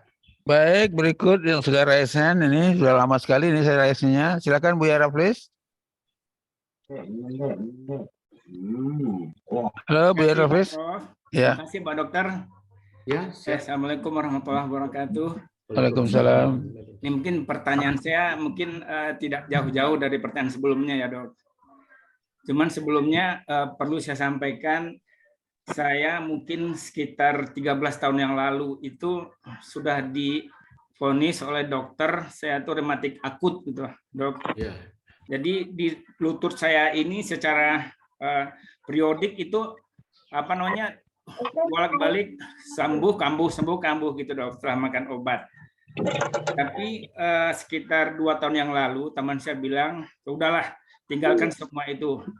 Pakai sepeda, ternyata betul. Saya pakai sepeda nggak sampai 1 bulan, itu dengkul saya sudah lumayan bisa baik. Dan terus terang saya katakan sampai sekarang, umur saya sudah 64 tahun, saya masih sanggup main bulu tangkis, baik double maupun single gitu. Saya masih bisa. Itu satu. Terus kemudian, apa namanya, sekarang ini jarang saya sudah pakai sepeda, tapi kalau sudah mulai terasa saya sepedaan lagi, Dok. Ya, apakah seperti itu dibenarkan? Itu pertama, Dok. Yang kedua, keluhan saya yang juga rutin adalah sakit di pangkal jempol itu, Dok. Di pangkal jempol kedua-duanya, kiri dan kanan. Nah, itu kan selalu makan obat diklofenak. Jadi begitu kita makan diklofenak 1 atau 2 itu sembuh. Tapi beberapa hari nanti kambuh lagi. Nah, kadang-kadang juga muncul, kadang ada pembengkakan itu di kelingking itu agak sembab, itu kan kasih juga obat, itu juga sama, itu terus bergantian, itu, Dok. Yang kedua, yang ketiga, saya dulu pernah ikut apa namanya pengajian dengan Abu Sangkan, Abu Sangkan yang terkenal itu sholat kusuk itu. Nah, itu yang saya ambil di situ nampaknya dia lebih cenderung kepada gerakan sholat. Menurut keterangan dia, gerakan sholat itu harus selalu membentuk posisi 90 derajat. Misalnya kita ruku. Ruku itu punggung kita harus lurus, kemudian kita agak maju ke depan sedikit, tumpuannya di jempol kaki. Nah, tapi itu saya rasakan betul. Sebelumnya memang saya suka sakit pinggang. Tapi semenjak saya praktekkan hal seperti itu, insya Allah sampai sekarang saya tidak pernah sakit pinggang lagi, Dok. Jadi posisinya itu 90 derajat. Jadi kaki lurus, kemudian bokong kita benar-benar lurus 90 derajat. Sekali lagi saya katakan tumpuannya di jempol kaki. Begitu juga ketika kita sujud. Kita sujud itu juga paha itu kan berdiri itu harus juga membentuk sudut 90 derajat. Nah, saat itu saya tanyakan, Pak Ustadz, ini ada hadisnya? Ada, tapi dia tidak jelaskan. Nah, pertanyaan saya, Dok, kira-kira apakah seperti ini benar? Mungkin yang dokter tahu, baik secara kesehatan maupun secara agama, mungkin ada hadisnya misalnya. Itu barangkali, Dok. Makasih banyak, Pak Dokter. Pak Prof, makasih banyak. Ya, silakan Pak Dokter. Terima kasih, Prof. 3 pertanyaan itu. Silakan. Ya, Khairil. Jadi Pak Raflis, Jadi kalau menurut saya, kalau ketika sakit aja Bapak bersepeda, salah ya, kurang tepat. Ikuti yang Dr. Nel tadi. Beliau rutin bersepeda segala macam, terjadi perbaikan. Karena dengan gerakan lutut Bapak bersepeda itu, terjadi recovery, reposisi pada sendi lutut secara luar biasa. Kemudian terjadi rilis pada sinovialnya, fluidnya, dan itu tuh dan juga menurunkan berat badan. Kalau bulu tangkis kan saya udah bilang tadi anaerobik dominan, tidak akan memperkuat kondisi jantung dan paru. Dia Anda enjoy olahraga permainan, tapi ada aerobiknya, tapi tidak sebanyak yang sepeda, berenang, jalan kaki dan lain-lain tadi gitu. Jadi maksud saya kurang tepat. Kalau untuk jempol di itu tuh Bapak cek kadar asam urat, siapa tahu itu ada asam urat karena pembengkakan di pangkal jempol itu. Kemudian kalau soal itu kan saya sudah bilang tadi luar biasa Allah mewahyukan ke Rasulullah dan contoh-contoh sholat diajarkan Rasulullah SAW. Dan itu untuk kebaikan manusia, baik terhubung kepada Allah, hablum minallah, maupun untuk kesehatan kebugaran kita, agar kita dapat menjalankan fungsi sebagai hamba Allah dan khalifah di muka bumi, menjelang dipanggil Allah. Jadi benar, gerakan sholat akan membuat kita sehat dan bugar. Saya, kalau Bapak baca buku Abu Sangkan, ada tulisan saya di buku Abu Sangkan itu, diminta oleh Abu Sangkan, dan saya ikut dalam training sholat kusuk itu dulu, sehingga Abu Sangkan meminta saya menulis. Begitu Pak Rafiz. Terima kasih. Oke, makasih banyak dokter. Baik, terima kasih Pak Raffles, Dr. Rus. Masih ada 2 pertanyaan di kolom chat dari Pak Mas Duki. Ini satu. Assalamualaikum Pak Dokter. Jika saya senam yoga, senam yoga, formula untuk peregangan, sakit pinggang dan leher, apakah termasuk olahraga aerobik? Itu pertanyaannya, Dokter. Ya. Kalau Waalaikumsalam warahmatullahi wabarakatuh, Pak Mas Luki. Kalau yoga Pak, apalagi itu peregangan untuk pinggang leher itu tidak aerobik, Pak Mas Luki. Itu adalah stretching atau peregangan.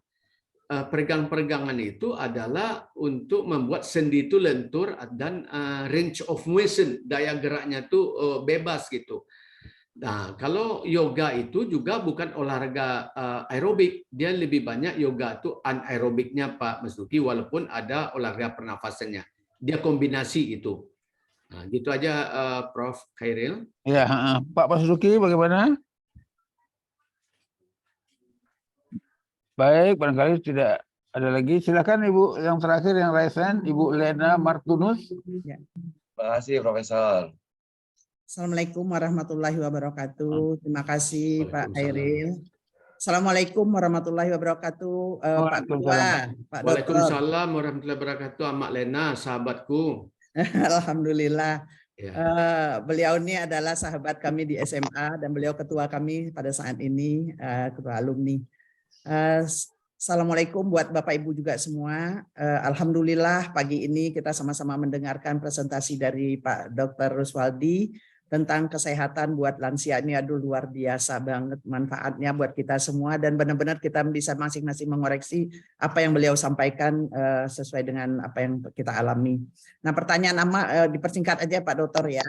Pertanyaan Cie. Pak Dokter tahu kondisi Mak ya kan, kalau diusulkan untuk nurunin berat badan memang nggak gampang ya. Nah, jadi olahraga Mak selama ini adalah renang, itu minimal 2-3 kali seminggu, terus sepeda statis kalau lagi hujan, dan makan apa yang seperti Pak Dokter sarankan tadi ya, kurma ya, madu apa semua udah kami laksanakan, minum buah juga begitu, jus pagi dan malam sebelum tidur. Terus permasalahan yang Mama alami adalah sekarang itu kalau bangun tidur pagi itu badan tuh panek-panek gitu loh, nggak fresh gitu loh, seperti dulu waktu masih muda. Itu satu. Yang kedua, di pangkal lengan sebelah kiri itu di ototnya itu dulu pernah terasa nyeri, tapi akhirnya diurut itu hilang sekarang alhamdulillah. Nah, yang ingin Amak tanyakan penyebab panek-panek itu apa gitu loh. Terus yang pertanyaan yang kedua untuk Abak, untuk suami. Iya, Abak. Ya. Untuk Abak nih, beliau adalah olahraga golf itu seminggu bisa 3 kali, dan 5 tahun yang lalu beliau pernah operasi bypass jantung, dan akhir-akhir ini beliau mengalami panek-panek pegal-pegal di pundak belakang ini gitu. Biasanya beliau suka bekam juga sebulan sekali. Nah, itu apakah diperlukan MRI atau olahraga apa yang kira-kira tepat buat beliau? Karena kalau dioleskan gel atau apalah namanya, biasa beliau pakai Caltrofen gel, itu cuma hilang sesaat, sudah beberapa saat terus hilang kambuh lagi. Makasih pertanyaan saya Pak Dokter dan Bapak-bapak semua. Makasih. Assalamualaikum warahmatullahi wabarakatuh. Waalaikumsalam. Jadi Bu Lena tadi ada panik-panik, itu apa itu artinya? Silakan Pak Arus. Ini karena banyak kawan-kawan alumni SMA 2 Padang, panek-panek itu pegal-pegal. Jadi Amak Lena ini aktivis kami di SMA nih, Prof. Jadi Amak Lena, jadi gini, kalau pegal-pegal atau panek-panek bangun tidur itu artinya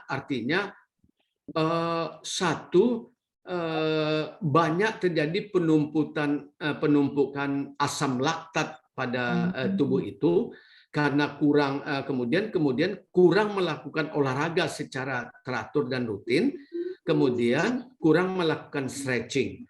Kalau saran saya, Amak Lena, kalau setiap bangun tidur itu ingat nggak satu ayat Al-Quran, Buya Rizal Al-Asani lebih paham dari saya ini, ada dalam ayat, saya suka juga mengaji tiap pagi, saya pahami, pada hewan, pada binatang itu terdapat pelajaran yang berharga bagi kamu.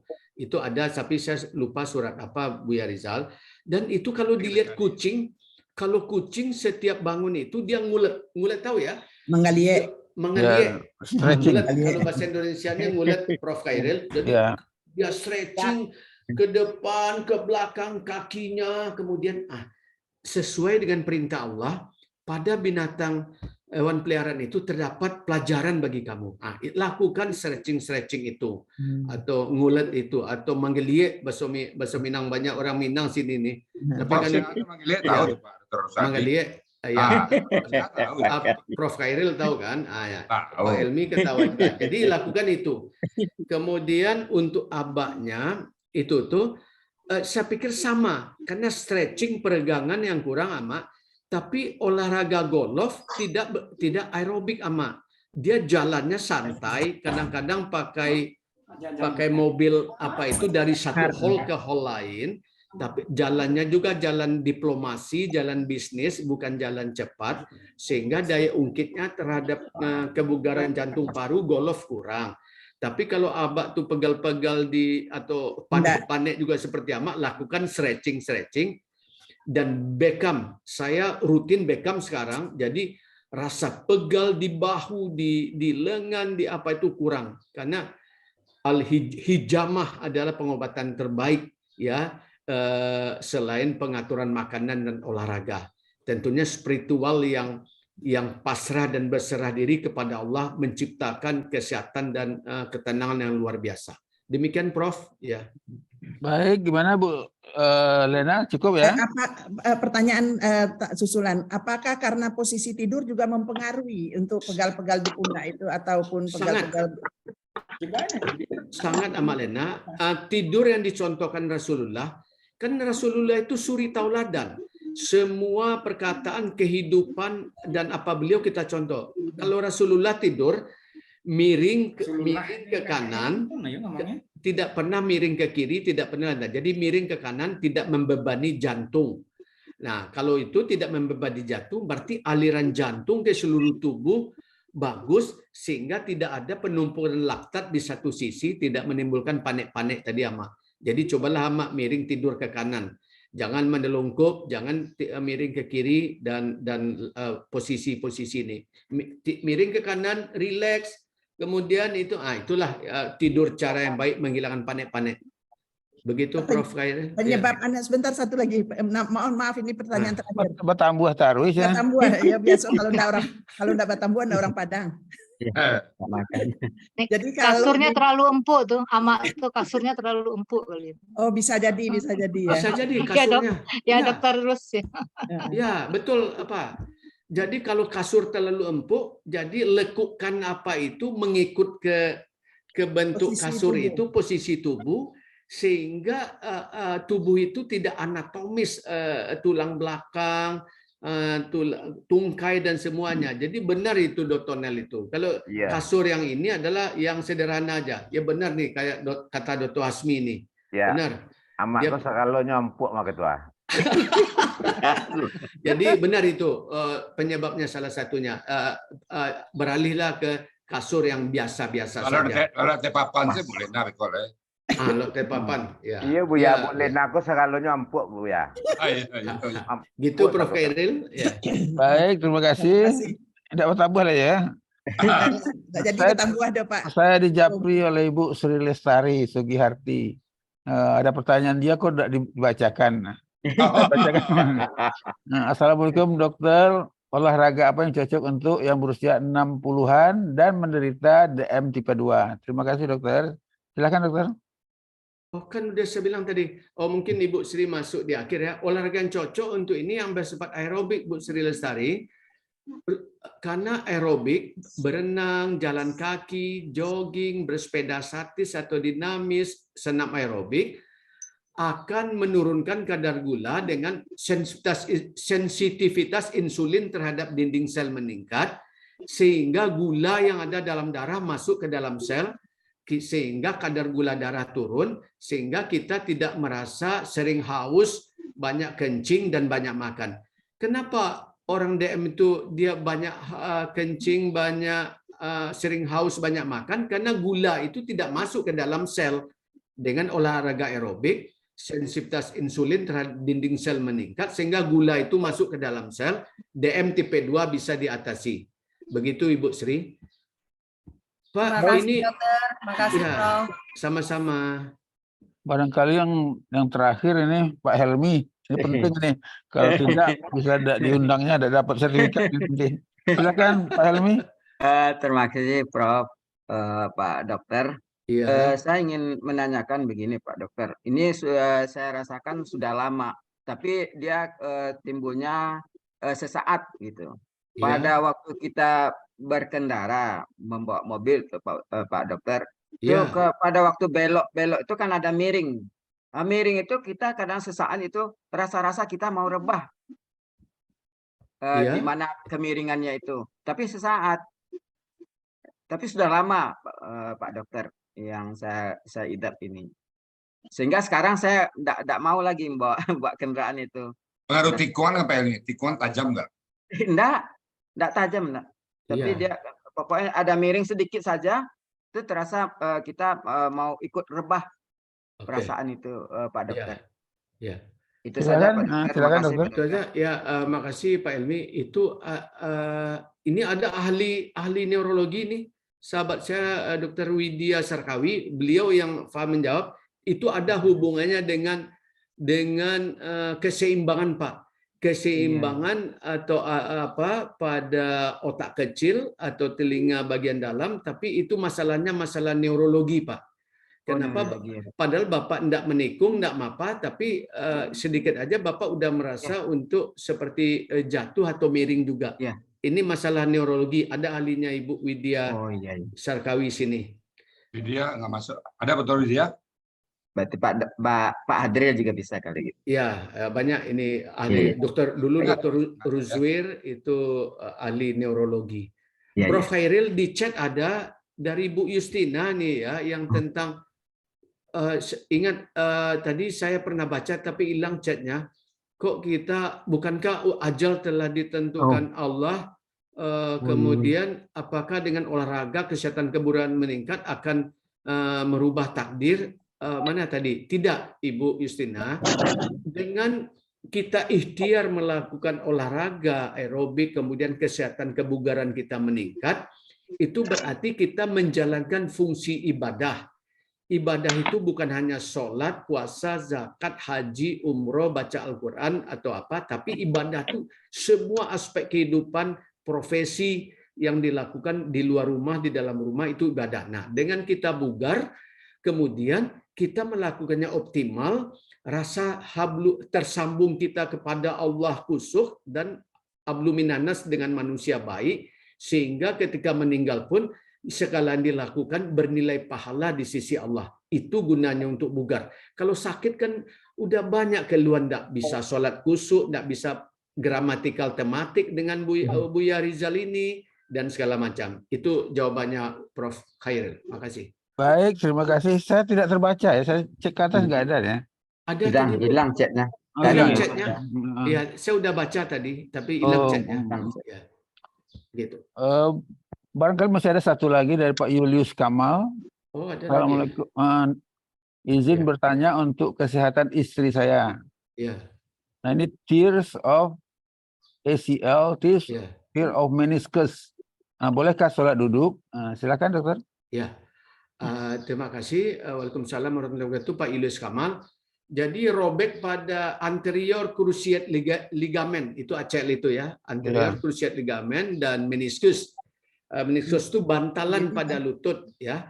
Nah, kalau itu sulit dia menekuk waktu duduk di antara dua sujud, dia boleh sholat duduk, Pak Julius. Tapi kalau robekannya itu grade 1, bukan grade 3 atau 4, dia masih bisa untuk sholat berdiri. Apalagi tir meniskusnya minimal. Tapi kalau robekannya grade 3 atau 4, ACL dan meniskus, itu ya sebaiknya duduk. Karena dengan dia duduk di antara sujud akan memperparah robekan pada ACL dan meniskus di lutut itu. Nah, kalau udah grade 3-4, penanganannya dengan dilakukan artroskopi pada sendi lutut itu, Pak Julius. Terima kasih, gitu aja, Prof.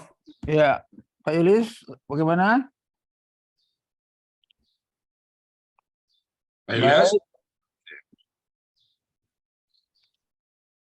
Oh, sepertinya tidak ada lagi. Saya kira di kolom chat sudah habis. Barangkali saya kembalikan ke Ustaz Rizal. Silakan Ustaz Rizal. Syukuran Prof dan Pak Dr. Ruswaldi.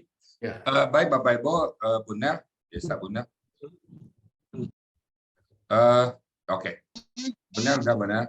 Baik Pak Dr. Ruswaldi, kami sangat mengucapkan terima kasih banyak kepada Bapak Dokter yang sudah bersedia hadir di tempat kami ini dalam memberikan pencerahan kepada kesehatan kami yang manula ini. Alhamdulillah tadi begitu dokter suruh jalan kaki, saya punya kaki tadi. Setengah jam balik, ini dokter ringan nih. Dia mudah-mudahan bisa istiqomah karena waktunya sangat terbatas sekali. Nah, saya kira bagus. Memang tadi ada Bu tanya, kalau kita sehat Pak, kita optimum. Saya kalau sakit nggak bisa ngajar kan nggak bisa juga transfer knowledge kan. Betul. Jadi kita tetap berusaha mana yang terbaik karena ada bagian yang memang takdir, ada bagian pilihan.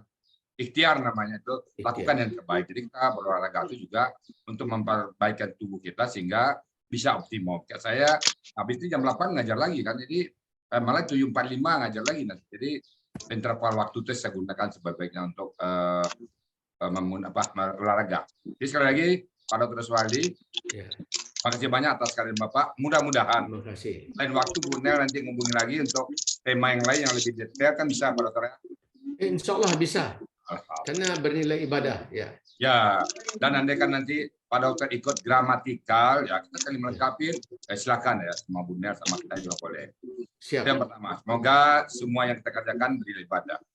Oke Bu Nel, adus kepada orang tua kami, Prof. Dr. Khairil Anwar, yang sudah rutin datang ke kami untuk memoderatori acara seperti ini. Sekali lagi Pak Prof, terima kasih banyak. Prof yang memoderatorkan, misalnya kami Palindung di Batang Kayu Wadang, Pak Ruswaldi. Sahabat Tambaringin, Pak Prof di kami ini, Pak orang tua kami. Semoga Prof tetap istiqomah ya Prof ya. Insya Allah. Alhamdulillah. Berikutnya, Pak Bu Suarni telah membacakan ayat suci tadi dalam rangka lancarnya acara kita. Mudah-mudahan semuanya Allah ridhai apa yang kita lakukan. Mas Pak Suarni ya. Begitu Bapak Ibu semuanya tentang kegiatan kita pagi ini. Semoga terjalin ukhuwah Islamiyah baik Dr. Ruswaldi dengan saya tadi, Udah lama nggak jumpa sama SMP dulu, tahun 76 dulu pas saya 76 ya. 76. Nah, kemudian dengan Dr. Nel udah lama nggak jumpa, dengan Amak tadi, Amak itu ya, Amak yang mana tadi? Mak Lena. Mak Lena. Di kami itu peserta kami yang bagus itu Pak, rajin, lancar dia. Demikian saya kembalikan kepada Prof untuk acara ini. Prof, silakan Prof. Baik, terima kasih Buya.